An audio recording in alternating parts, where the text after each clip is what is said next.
I will start a new lesson, lesson number 11, alternating current। देखिए current जो होता है टू टाइप्स होता है। अभी तक आप लेसन नंबर 1 से और लेसन 10 तक जो पढ़ करके आए हैं वो आप डायरेक्ट करंट पढ़ करके आए हैं, डीसी करंट। शॉर्ट में इसको क्या कहते हैं, डीसी कहते हैं। और अब आप पढ़ने जा रहे हैं एसी, अल्टरनेटिंग करंट।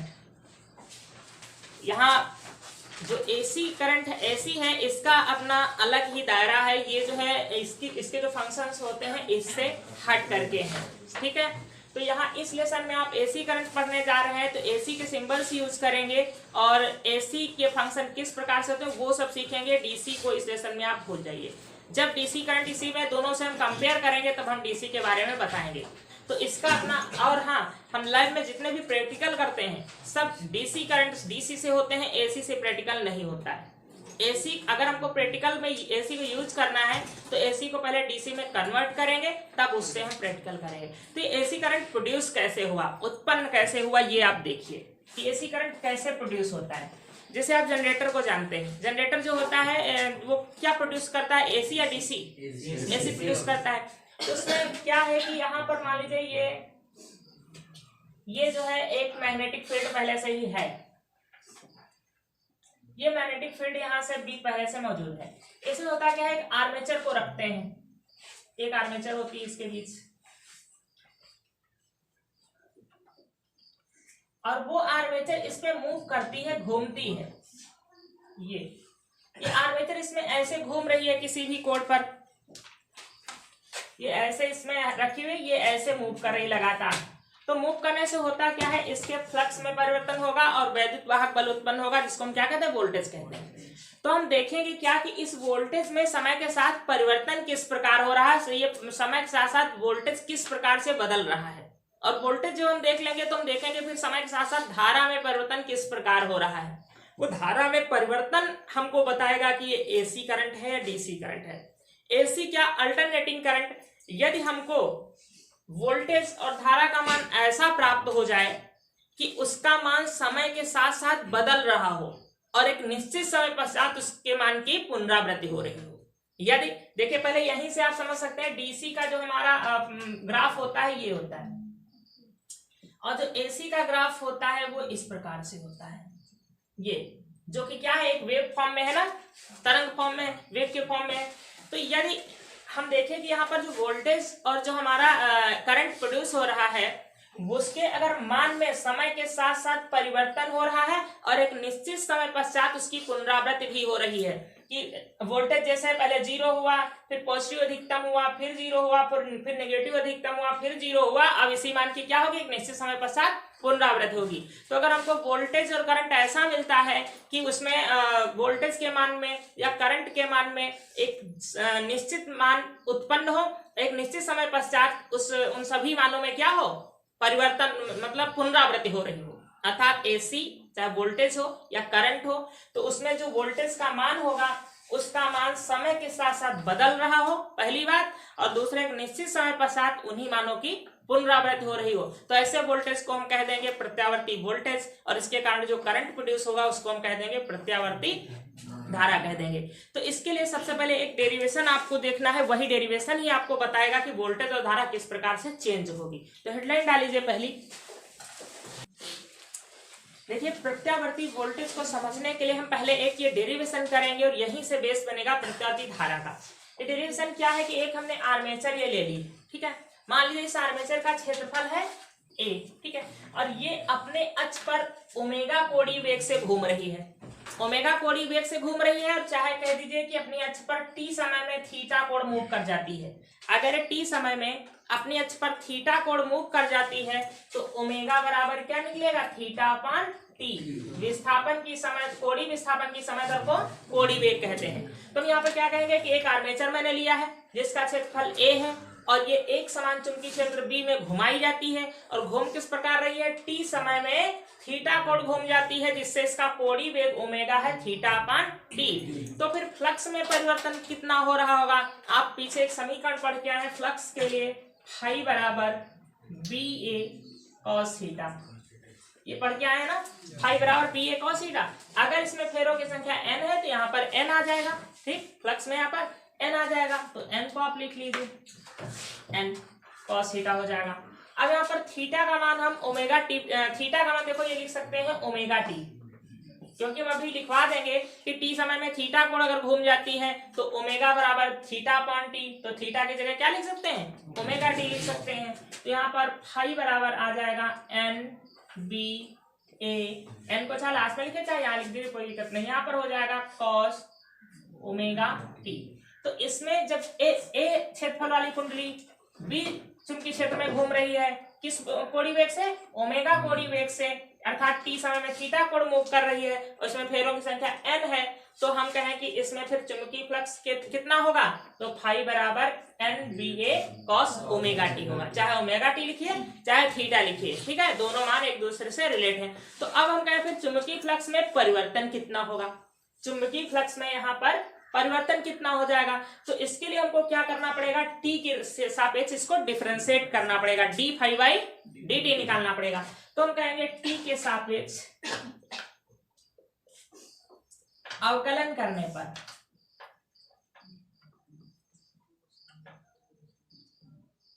इसमें अवकलन और समाकलन का यूज होगा थोड़ा सा, तो इसको डिफरेंशिएट करेंगे तो क्या हो जाएगा, D phi upon D T. अब हम t के सापेक्ष कर रहे हैं, तो जहां पर t होगा केवल उसी का अवकलन होना है और किसी फंक्शन का अवकलन नहीं होना है।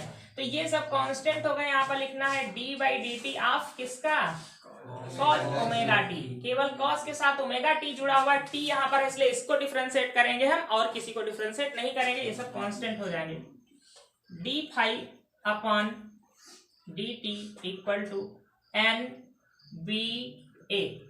अब ये cos थीटा है, अगर cos थीटा का अवकलन क्या होता है, माइनस साइन थीटा। ये आप लोग याद करेंगे, कहीं भी लिख लें जो बायो वाले स्टूडेंट है, कि cos थीटा अगर होता तो इसका अवकलन होता है माइनस साइन थीटा, और थीटा की जगह है क्या, ओमेगा टी। अब ये हम ओमेगा टी का फिर से अवकलन करना पड़ता है, इसको मैंने थीटा मान लिया है तब सूत्र लगाया है। हमारा सूत्र होता है डी बाई डी थीटा, अगर यहाँ पर लिखा हुआ है cos थीटा तो इसका हो जाता है माइनस साइन थीटा। तो थीटा अगर यहाँ पर होता तो हम यहाँ थीटा लिखते, माइनस साइन थीटा लिखते, और यहाँ ओमेगा टी है तो ओमेगा टी को मैंने थीटा माना है, तो जिसको थीटा माना जाता है उसका फिर से डिफरेंशिएट करना पड़ता है। तो D by D theta omega T, इसका फिर से हम डिफरेंशिएट करेंगे ओमेगा टी का, यहाँ पर फिर से ओमेगा टी का डिफरेंशिएट करते हैं तो ओमेगा कांस्टेंट आगे आ जाता है, टी का 1 हो जाता है, इसलिए यहाँ पर ओमेगा आगे और आएगा। तो आप जो लोग डिफरेंशिएशन जानते हैं उनके लिए तो कुछ भी नहीं है, एबीसीडी भी नहीं है, उनको तो कोई दिक्कत नहीं है। जिनको डिफरेंशिएशन नहीं आता है यहाँ पर, तो आपको इतना याद रखना है कि cos ओमेगा टी का अवकलन क्या होता है, minus omega sine omega T, और जरूर याद करना पड़ेगा, इंपॉर्टेंट है ये। बाकी सब तो वही है ना, cos ओमेगा टी की जगह minus omega sine omega T. अब ये माइनस आप इधर लगा लीजिए, minus D phi by D T equal to omega N B A, या ओमेगा को लास्ट में लिख लीजिए कहीं भी, साइन ओमेगा टी। अब ये बताइए क्या है, चुंबकीय फ्लक्स परिवर्तन की ऋणात्मक समय दर E है, E equal to N B A omega sine omega. ये अब यहाँ पर अगर हम कहें कि ये प्रेरित वैद्युत वाहक बल अधिकतम कब होगा, तो जब साइन ओमेगा टी अधिकतम होगा। साइन ओमेगा टी का अधिकतम मान, साइन का मान अधिकतम 1 होता है और जो न्यूनतम मान होता है वो -1 होता है। तो हम कहें साइन ओमेगा टी, या हम यहाँ पर कहें ई का अधिकतम मान, ई के अधिकतम मान के लिए, अधिकतम मान के लिए साइन ओमेगा टी कितना होना चाहिए, 1, क्योंकि ये अधिकतम मान 1 होता है साइन का, कहीं भी किसी भी एंगल पे अधिकतम मान 1 होता है। ये इधर तो सब समझा रहे थे, इसको मिटा दे, इसका कोई मतलब नहीं तुम्हारे लिए यहाँ से। ई के अधिकतम मान के लिए साइन ओमेगा टी बराबर 1 माना, अधिकतम मान ई नॉट है, माना अधिकतम मान जो है वो क्या है, ई नॉट है, ई का। तो यहाँ पर हम रखते हैं साइन ओमेगा टी, और ये जो ई होगा ये अधिकतम मान हो जाएगा, ई नॉट बराबर आ जाएगा एन बी ए ओमेगा। इसको इक्वेशन नंबर 1 मान लें, इसको 2 मान लें, और ये अधिकतम मान हो गया है। जब आपने यहाँ पर साइन ओमेगा टी का मान 1 कर दिया है तब ई नहीं है, ई नॉट हो गया, अधिकतम मान हो गया वोल्टेज का, ठीक है। और ये अधिकतम मान अगर हम यहाँ पर रखें तो जहाँ एन बी ए ओमेगा है, यहाँ क्या रख सकते हैं, ई नॉट रख सकते हैं। तो यह मान हम यहाँ पर रख दे तो हमारा जो समीकरण बनेगा E equal to E naught sine omega T. ये हमारा जो एक समीकरण प्राप्त हुआ है ये वोल्टेज का समीकरण है, प्रेरित वैद्युत वाहक बल का समीकरण है। अभी हम इसी समीकरण से आपको बताएंगे कि किस प्रकार से समय के साथ साथ वोल्टेज परिवर्तित होगा और उसकी एक निश्चित समय पश्चात पुनरावृत्ति भी होगी। इस समीकरण से हम स्पष्ट करेंगे। फिर ऐसे ही धारा में भी परिवर्तन होगा, और यदि वोल्टेज में इस प्रेरित वैद्युत वाहक बल में समय के साथ इसका मान बदले और एक निश्चित समय पश्चात इसकी पुनरावृत्ति हो तो डीसी करंट ना होकर के कौन सा होगा, एसी होगा। एसी की परिभाषा यही है कि वोल्टेज का मान समय के साथ साथ बदल रहा हो और एक निश्चित समय पश्चात उन्हीं मानों की पुनरावृत्ति हो रही है, ठीक है। तो इस समीकरण से अभी आगे हम स्पष्ट करेंगे। ये डेरिवेशन हो चुका है आपका यहाँ तक। देखिए अब प्रत्यावर्ती वोल्टेज को हम समझने के लिए जो हमने अभी फार्मूला डेरिवेट किया है E equal to E naught, क्या डेरिवेट हुआ है, साइन ओमेगा। तो हम इस फार्मूले के थ्रू हम E के मान में परिवर्तन देखेंगे कि समय के साथ किस प्रकार से हो रहा है। जब ये आर्मेचर अपने अक्ष पर मूव कर रही है तो साथ साथ में यहाँ पर E के मान में कैसे परिवर्तन हो रहा है। हमको मेन मतलब है E के मान में परिवर्तन से। हमने फ्लक्स को भी यहाँ पर लिख लिया है, फ्लक्स से हमारा कोई ज्यादा मतलब नहीं होगा, ठीक है। टी जो होगा ये आवर्तकाल होगा, अर्थात ये जो चक्कर लगा रही है आर्मेचर अपने अक्ष पर, उस समय यहाँ पर लिया जाएगा कितने समय में कितना चक्कर पूर्ण हो रहा है, ठीक। और ये थीटा उसका कोण हो जाएगा। तो जब आप कोई वेव पढ़ते हैं इस प्रकार से ये, तो यहाँ पर टी का मान होता है 0, अर्थात आवर्तकाल पढ़ा, आवर्तकाल में एक चक्कर का समय, तो एक चक्र इसका यहाँ पर पूर्ण हो जाता है। ये जो वेव है इसका अगर कहें एक आवर्तकाल का क्या है तो यहाँ से यहाँ ये पूरा हो जाता है, और यहाँ से यहाँ तक आने में जो समय लगता है उसको कहते हैं एक आवर्तकाल, उसको रिप्रेजेंट करते हैं कैपिटल टी से। तो यहाँ तक जो समय लगा वो 0 था, यहाँ पर समय जो होगा वो समय हो गया था T/4, अर्थात पूरे आवर्तकाल का चौथाई समय। पहले समय 0, फिर समय हुआ T/4, अर्थात पूरे आवर्तकाल का चौथाई भाग। आप देखिए ये जो इतना भाग है ये इस पूरे भाग का 1/4 है कि नहीं है। और जब यहाँ मूव करके यहाँ पर आ जाएंगे तो समय हो जाएगा T/2, समय हो जाएगा आधा T/2, और जब यहाँ पर आ जाएंगे तो समय हो जाएगा 3T/2, 3T/2, 3T/2। और जब यहाँ पर आ जाएंगे तो पूरा समय हो जाएगा T, पूरा एक चक्र पूर्ण हो जाएगा। बात समझ पाए। तो हम यहाँ 0 से चले थे और फिर 0 पोजीशन पर आ गए, तो यहाँ से 1 2 3 4 5 यहाँ पर टाइम निकल के आए हैं, लेकिन ये और ये दोनों क्या होंगे, सेम होंगे। यहाँ पर भी वोल्टेज 0 आएगा और यहाँ पर भी वोल्टेज 0 आएगा, क्योंकि यहीं से हमने शुरुआत किया था। तो ये वाला पॉइंट हमारा क्या होना चाहिए, अगले आवर्त का होना चाहिए। समझ पा रहे हैं। अगर हम 0 से शुरुआत करते हैं तो यहाँ पर आकर ये आवर्तकाल खत्म हो गया, और ये जो यहाँ का 0 होगा वो क्या होगा, अगले आवर्त का होगा। अब यहाँ पर देखिए वही आर्मेचर है जो अपने अक्ष पर मूव कर रही थी। आप वो चारों फिगर जो बताए थे बनाएंगे। तो पहले मान लीजिए आर्मेचर ऐसे चुंबकीय क्षेत्र में रखी होगी तो इसका अक्ष कितना कोण बना रही होगी, 0। इसकी अक्ष 0 कोण बना रही होगी। चुंबकीय क्षेत्र ऐसे है मान लीजिए, चलो हम आर्मेचर 1 बना दे रहे हैं यहाँ पर, आर्मेचर को भी रख करके। ये चुंबकीय क्षेत्र बी की डायरेक्शन है, ये इसमें आर्मेचर पहले हमने रखा है, और ये आर्मेचर अगर हमने ऐसे रखा है तो इसकी अक्ष इस समय कितना कोण बना रही है, 0।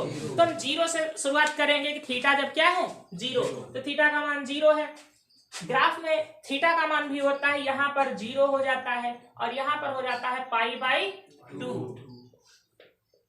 π/2 कब होगा, जब समय होगा π/4, ठीक, π/2। और इसके बाद यहाँ पर जो हो जाता है वो हो जाता है पूरा 180, पूरा घुमाना हमको 360, यहाँ पर हो जाता है पाई 180 अंश, और यहाँ पर कितना हो जाता है 3π/2, अर्थात 270 अंश, 3π/2। और यहाँ पर पूरा हो जाता है 360 अंश, अर्थात 2π। तो ये क्या है यहाँ पर 0, और ये क्या है π/2, ये है पाई और ये है 3π/2 और इसको आप क्या कह सकते हो 2π। ये सब समझ रहे हैं। अब देखिए परिवर्तन किस प्रकार से होगा। आर्मेचर को मैंने कहां से शुरुआत किया है, अक्ष 0 पर रख करके, ठीक, अक्ष 0 पर रखी हुई है। और फ्लक्स को हमको जरूरत नहीं है, फिलहाल हमने साइन में ले लिया, तो इसको भी ले लीजिए, क्या होता है BA cos थीटा। हम यहाँ पर ω t लिखें और चाहे थीटा लिखें, दोनों एक ही होते हैं ना। तो देखिए जब आर्मेचर आपकी ऐसे रखी हुई है, ये अक्ष 0 है, तो 0 अंश वहां पर आप रख दीजिए मान दोनों फार्मूलों में। इस समय बताइए फ्लक्स अधिकतम होगा कि न्यूनतम। इससे आर्मेचर से चुंबकीय बल रेखा सबसे अधिक इस समय गुजरेंगी कि सबसे कम गुजरेंगी, अधिकतम गुजरेंगी ना।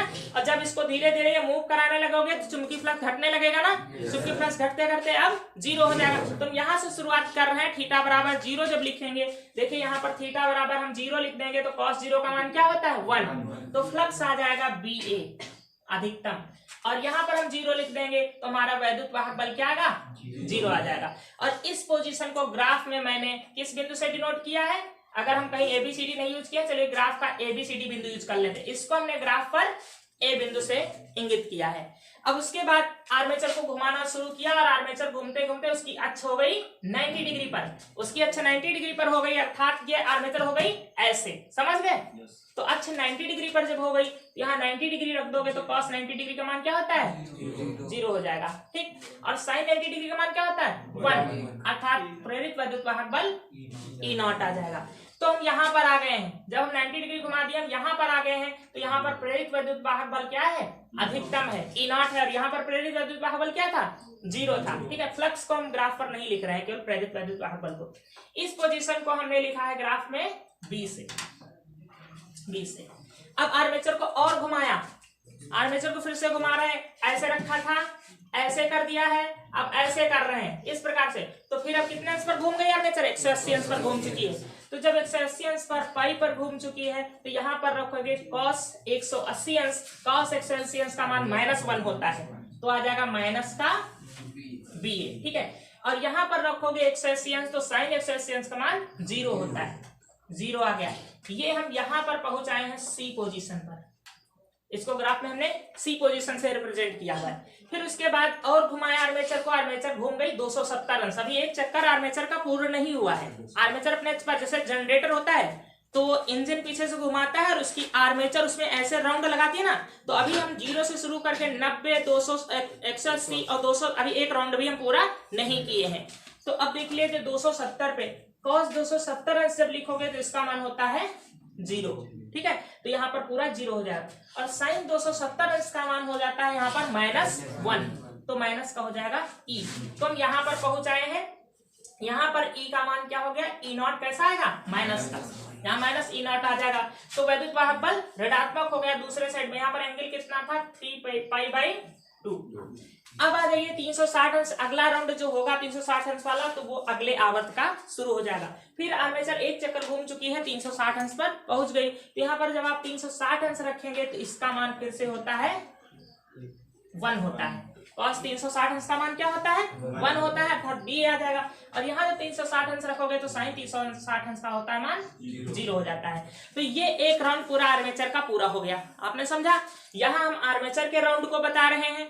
यहाँ पर हम जिस प्रकार से वोल्टेज किसी सर्किट में वोल्टेज का जो ग्राफ प्राप्त होता है, वोल्टेज का ग्राफ होता है, करंट का भी ग्राफ होता है, इसमें आपको समझना है। तो ये वोल्टेज के ग्राफ को मैंने रिप्रेजेंट किया है, और यहाँ पर हमने जो है आर्मेचर के घूमने की डायरेक्शन को, ये हमारा डुप्लीकेट फिगर है, केवल आर्मेचर घूमने की डायरेक्शन को बता रहा है। अगर आप वो चारों आर्मेचर बना लेंगे तो आप नीचे उसके लिख देंगे कि अब 0 अंश पर है या 90 अंश पर है, तो आप इसको हटा भी सकते हैं, ठीक। या फेजर ग्राफ आप इसको मान सकते हैं कि इसको दिखाने के लिए, आर्मेचर को घूमने के लिए। तो आपने क्या देखा, आपने देखा कि आर्मेचर का जब हमने एक राउंड लगाया है, आर्मेचर ने एक राउंड पूरा किया है, एक आवर्तकाल पूरा किया है, 0 से T पूरा किया है, दोनों बातें एक ही हुई ना। आर्मेचर का एक चक्र या ग्राफ का एक आवर्तकाल जब पूरा हुआ है तो वैद्युत वाहक बल में परिवर्तन किस प्रकार हुआ, पहले 0, उसके बाद अधिकतम प्लस में, उसके बाद फिर 0, फिर न्यूनतम माइनस में हुआ, और फिर 0। एक राउंड पूरा हो गया। तो समय के साथ साथ आपने देखा कि प्रेरित वैद्युत वाहक बल का मान बदल रहा है ना, समय के साथ साथ प्रेरित वैद्युत वाहक बल का मान बदल रहा है और एक निश्चित समय पश्चात अब आगे इन्हीं मानों की पुनरावृत्ति होगी। आप चाहे तो अगला राउंड शुरू कर दीजिए इसके आगे, तो अगला फिर तो यही शुरू होगा, यही समय शुरू होगा 0, 90 ये और ये, पर आर्मेचर एक राउंड घूम गई है, ठीक है। अब आर्मेचर फिर से ऐसे आ गई तो अब फिर घुमाओगे तो फिर से तो शुरू होगा 0 अंश, 90 अंश, 180 अंश, फिर से शुरू होगा ना। तो आपने देखा कि जब हम आर्मेचर को एक समान चुंबकीय क्षेत्र में घुमा रहे हैं तो जो प्रेरित वैद्युत वाहक बल उत्पन्न हो रहा है ये समय के साथ साथ बदल रहा है और एक निश्चित समय पश्चात इन्हीं मानों की पुनरावृत्ति हो रही है। और वो निश्चित समय क्या है? आवर्त काल। वह निश्चित समय है एक आवर्त काल, या कहोगे आर्मेचर का एक चक्र। तो ये लगातार बदलता रहेगा, अर्थात जो इससे करंट प्रोड्यूस होगा, जो पहले वोल्टेज हम कहें जो वोल्टेज प्रोड्यूस होगा वो कैसा होगा कि एक निश्चित समय पश्चात उसके मान में उसका मान समय के साथ साथ बदलेगा और एक निश्चित समय पश्चात उन्हीं मानों की उसी दिशा में पुनरावृत्ति होगी। दिशा भी नहीं बदलेगी, पहले प्लस ई हुआ फिर माइनस ई हुआ, अब आगे भी यही होगा, पहले प्लस ई होगा फिर माइनस ई। ये भी नहीं होगा कि पहले माइनस हो जाए फिर प्लस हो।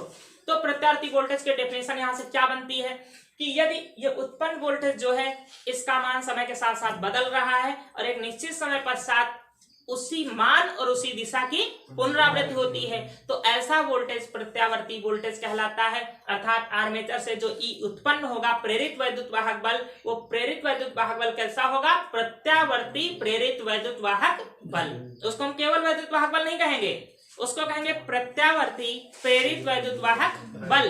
तो ये प्रत्यावर्ती प्रेरित वैद्युत वाहक बल जो उत्पन्न होगा वो उत्पन्न होगा इस आर्मेचर में। अगर इस आर्मेचर के सिरों पर एक हम वोल्टमीटर जोड़ देते हैं या हम वायर कनेक्ट कर देते हैं तो इन वायर पे जो होगा उसको हम प्रत्यावर्ती वोल्टेज कहेंगे। दोनों में बस इतना अंतर है कि जब तक वोल्टेज आर्मेचर के तार में है, आर्मेचर के अंदर है, तब तक उसको क्या कहेंगे? वैद्युत वाहक बल। जब तक आर्मेचर के अंदर है तब तक इसको हम कहेंगे प्रत्यावर्ती प्रेरित वैद्युत वाहक बल। और जैसे इस आर्मेचर से हम तार कनेक्ट करके आगे कोई उपकरण चलाने लगेंगे तो इन तारों के सिरों के बीच अर्थात इस परिपथ के सिरों के बीच जो वोल्टेज होगा उसको हम कहेंगे प्रत्यावर्ती वोल्टेज। और जब हम आगे उपकरण जोड़ देंगे इसी से उसमें कोई करंट फ्लो होने लगेगा तो करंट में भी वैसे ही परिवर्तन होगा जैसे कि आर्मेचर में प्रेरित वैद्युत वाहक बल में हो रहा है, तो उसको हम कह देंगे प्रत्यावर्ती धारा। तो प्रत्यावर्ती धारा में परिवर्तन कैसे होगा? जैसे यहां हो रहा है तो उसकी परिभाषा क्या होगी कि ऐसी धारा, ऐसा करंट जिसमें समय के साथ साथ, जिसके मान में समय के साथ साथ परिवर्तन हो और एक निश्चित समय पश्चात उसी मान की और उसी दिशा की पुनरावृत्ति हो, ऐसी धारा को हम कहेंगे प्रत्यावर्ती धारा अर्थात अल्टरनेटिंग करंट बोलेंगे। तो इससे ये स्पष्ट हो रहा है सब कुछ कि समय के साथ साथ बदल रहा है और उसकी पुनरावृत्ति। आप हम आगे क्यों नहीं बनाए? चाहो तो आगे फिर से शुरू कर दो। तो यही सब लिखोगे 0 अंश T/4 समय, T/2 समय, यही सब कुछ आपको वहां भी लिखना होगा।